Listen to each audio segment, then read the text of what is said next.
This is Hugh Client. The name of my channel is Mud and Dirt Every Day, Hugh Client. I bought this truck a couple of months ago. It's a 2007 Dodge Cummins 6.7. This is January 2020, so had 174,000 miles on it. A real clean truck. Don't know who had it. Went to Houston, Texas and get it. They bought it through an auction. I've done a few things to it. I put some Moto metal wheels on it, kind of dress it up. And I changed all these marker lights out to LEDs. I had a few of them that were out. Painted this bed and put me some Yosemite Sam mud flaps. And there's the tag, dirt and mud. My other truck's got mud and dirt on it, so I had to change that around, put dirt and mud on this one. Channel is Mud and Dirt Every Day. Then I put some KC floodlights on back here so I could see if I wanted to work at night. Eventually I'll probably put me a heavier bumper up here like a ranch hand, or maybe some KC daylighters on it.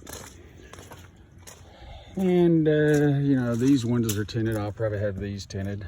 But the interior looks pretty awesome.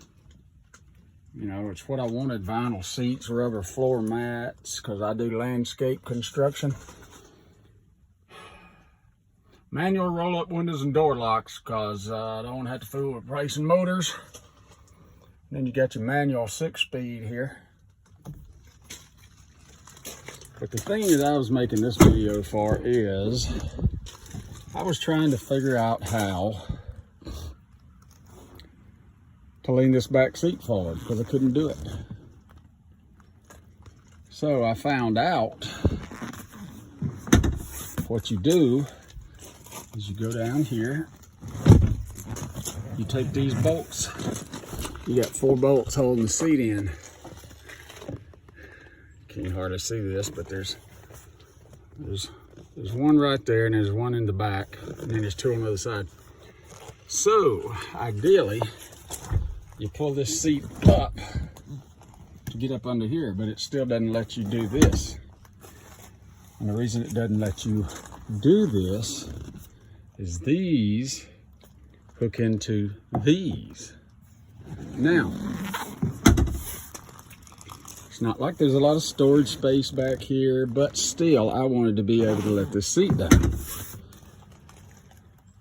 So what I did, I went and got some washers. You want at least 3/4 of an inch, not much more than 3/4 of an inch, or your bolt won't be long enough to get back into the frame.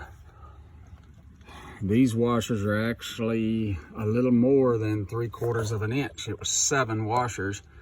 And what I did before I tried to put this thing back together is I took super glue and glued these washers together, so I just have one big washer, because when you're up the end behind here trying to put that bolt back through those washers, you don't want all your washers. The other one's way back there in your back. You can barely see it. Anyway, what that does is raises this seat up. So your back seat's gonna sit a little higher, but heck, who cares? Gives you more room to get under here.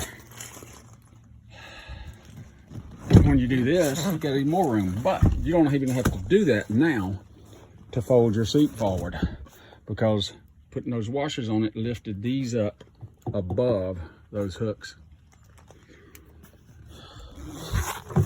So you don't have to worry about it. And somebody say, well, what if your seat comes flying forward? Well, that's still no big deal either. You know, if you wanted to, you could take a little bungee or something and tie it to these things here. But if you're sitting in it, definitely ain't gonna come forward. But anyway, if anybody has of course it's 2007, this one is. I don't know what models are made this way. This is kind of a bare bones truck. You know, it doesn't have split seat and all that fancy stuff because I didn't want all that fancy stuff. You know, floor mats and everything's bare bones because I wanted a work truck and not a bunch of frills and junk to have to fix. It's 4-wheel drive. I mean, I think it's a pretty cool truck.